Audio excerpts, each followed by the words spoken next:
요한의 담수채플입니다. 사순절 첫 주를 맞아서 그 의미를 새겨보려고 합니다.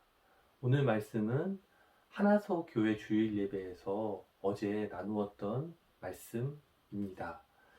오늘 본문은 요한복음 13장 1절부터 11절까지의 말씀인데요. 예수님과 제자들의 저녁 식사 가운데 예수님이 갑자기 일어나셔서 제자들의 발을 씻어주는 장면이 나옵니다. 오늘 본문을 이해하기 위해서 저는 고레에다 히로카즈의 수필집에 나오는 한 문장을 여러분들에게 소개하고 싶습니다.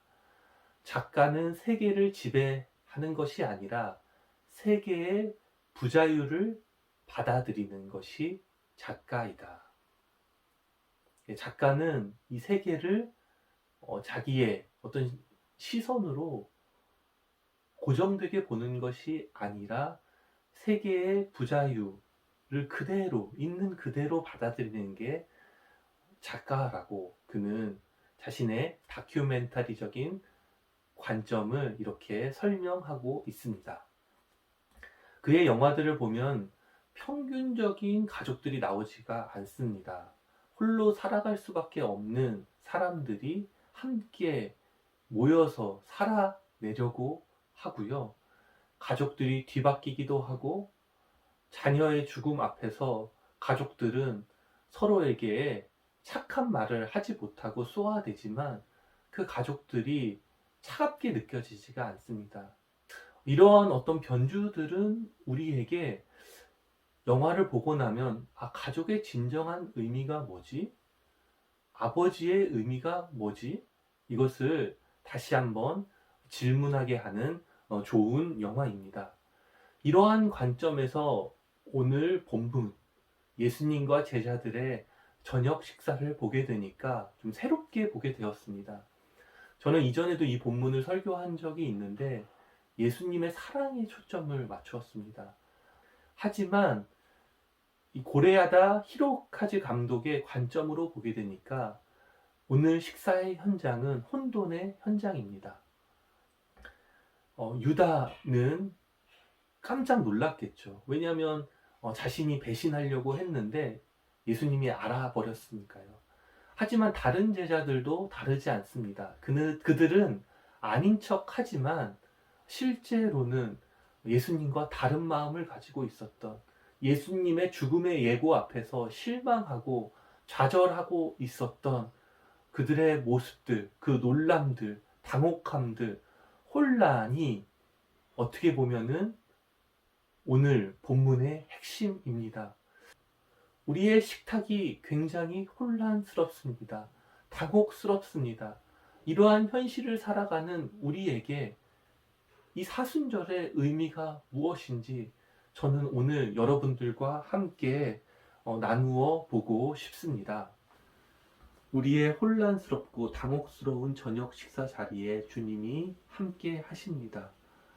그리고 갑자기 일어나셔서 우리의 발을 닦아 주십니다. 주님의 그 따뜻한 손길은 어떤 의미를 우리에게 주는 것일까요? 오늘 본문에서 우리가 주목할 단어는 씻는다는 단어입니다.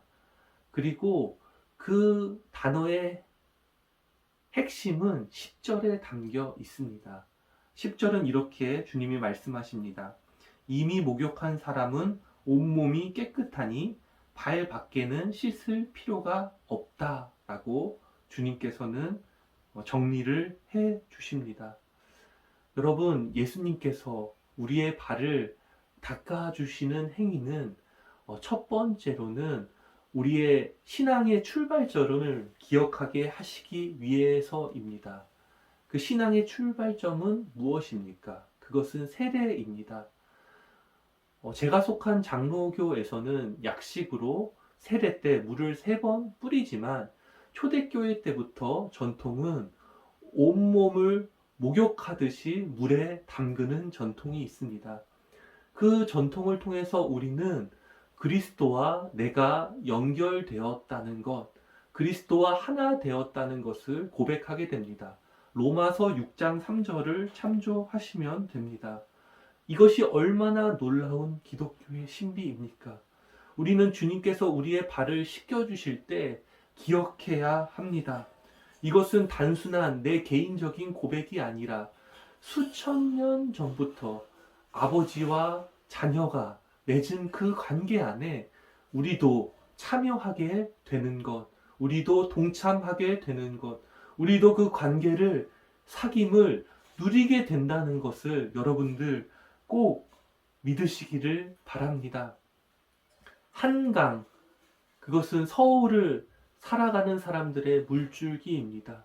그 물줄기는요, 여기 가평에서부터 굽이굽이 흘러서 서울에 이르게 되고요.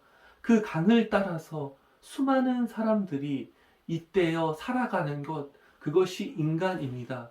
그와 마찬가지로요, 우리의 신앙도 그리스도의 생명의 강에 잇대어 살아가는 것이라는 것을 기억하는 것이 중요합니다. 그 때에만 우리는 참 하나님을 바라보면서 내 몸과 같이 이웃을 사랑하며 살아갈 수가 있습니다. 두 번째 시침은 우리가 주님 앞에 우리의 발을 내놓을 때 시작하게 됩니다. 우리의 발을 내놓는다는 것, 우리의 존재를 내어 놓는다는 것입니다.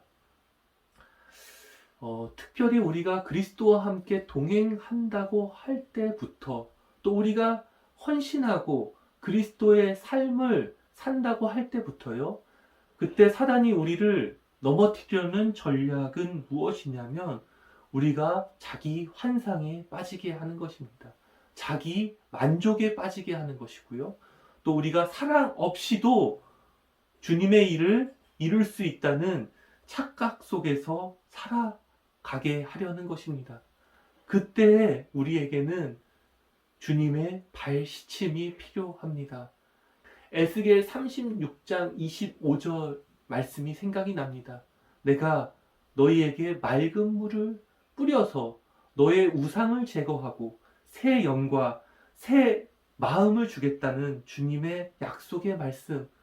우리가 오직 그 물뿌림을 받을 때에만 우리의 왜곡된 자아에서 벗어나서 참 하나님께 나아가고 우리 이웃 앞에 진정한 마음으로 설 수 있다는 것, 여러분들 꼭 기억하셔야 됩니다. 이렇게 내 자신을 내놓는다는 것은 쉽지 않은 일입니다. 그래서 저는 제 자신을 내어놓음을 통해서 여러분들이 주님께 발을 내놓을 수 있도록 돕고 싶습니다. 제가 이 요한복음을 13장을 설교한 이유는 그 이전에 제가 12장까지만 설교하고 13장 설교하기를 포기했기 때문입니다. 그것을 포기한 이유는요, 주님 앞에 내 발을 내놓을 수 없었기 때문입니다. 청년들에게 저는 강하고 멋지고 좋은 목사이고 싶었습니다. 그래서 저는 제 자신을 포장하면서 그렇게 요한복음을 1장부터 12장까지 설교했는데, 이 13장부터는 예수님께서 십자가 고난을 통해서 영광으로 나아가는 영광의 책인데, 도저히 십자가의 여정은 제 자신을 포장하면서는 한 걸음도 갈 수가 없었습니다. 가락지의 사역도 비슷한 패턴이었습니다. 제 자신을 포장하는 것을 통해서, 또 그것을 유지하기 위해서 끊임없이 외부의 요구들에만 응답했던 제 자신의 모습을 보게 되었습니다. 그 근본에는 어떤 감정이 있었냐면 두려움이 있었습니다. 내가 이 단체에서 혹시 떨어져 나가지 않을까라는 그 두려움이 있었고요. 그 두려움은 하나의 옛 기억을 떠올리게 했습니다. 군대에서의 기억이었는데 제가 뭘 잘못했거든요. 근데 그것을 혼나지 않기 위해서 창고에 혼자 숨어서 웅크려 있었던 제 모습들, 그리고 그 문제가 알아서 해결되기를 바랬던 그 모습, 그 모습을 제가 발견하게 되니 진정으로 하나님 앞에 무릎을 꿇을 수 있게 되었습니다.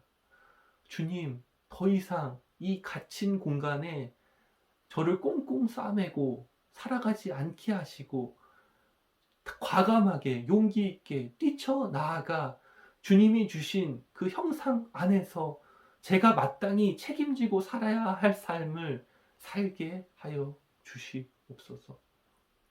어찌 보면 그 용기로 지금 이 카메라 앞에 서 있는지도 모릅니다. 그리고 이번 주에는 참 하나님께 감사할 일이 있었는데 지역사회를 위해서 좀 봉사하고 싶었습니다. 그러면서 아이의 학교의 앱에 공고가 뜬 것을 보았습니다. 그 초등학교 아이들의 등하교를 담당하는 보호지킴이가 필요한데 그것을 신청하는 사람이 없어서 찾고 있었습니다. 저는 용기 있게 그것을 택하게 되었고요. 저는 올 한 해 아이가 다니는 학교의 하교 시간에 아이들의 하교를 책임지는 보호지킴이로서 또 이 사회 안에서 살아가게 되었습니다. 작고 미약한 것이지만 저에게는 제 자신의 존재를 하나님 앞에 내어놓았을 때 하나님께서 열어주시는 하나의 길로 믿고 또 한 걸음 한 걸음 믿음의 길을 걸어가려고 합니다. 말씀을 마무리합니다. 이번 주 며칠 있으면 개학입니다. 여러분 혹은 여러분의 자녀들의 밀린 숙제는 무엇입니까? 저는 지난주 딸의 밀린 숙제를 함께 하느라 애를 먹었는데요.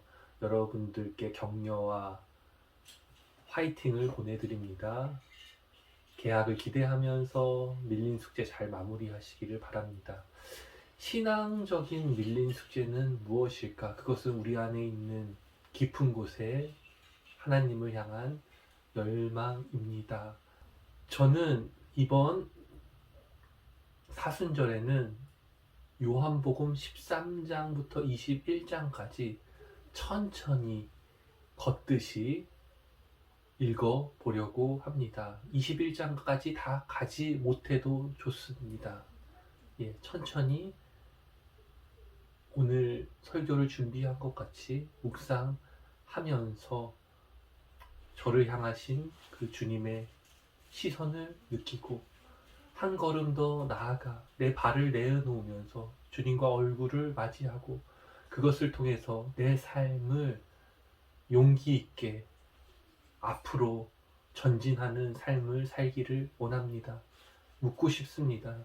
여러분의 과제는 무엇입니까? 어떤 결심으로 여러분들은 사순절을 보내기 원하십니까?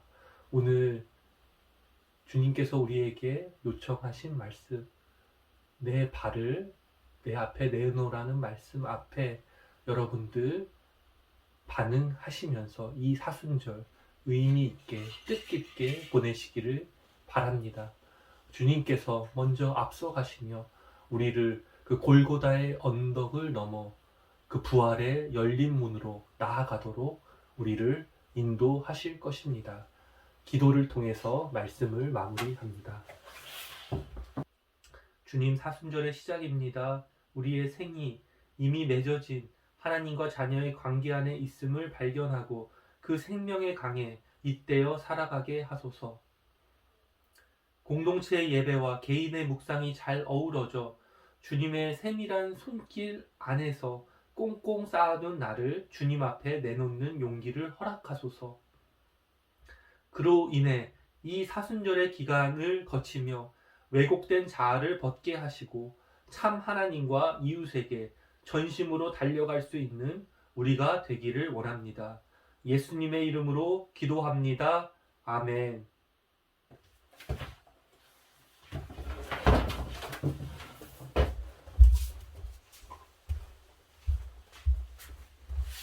수고했어 얘들아.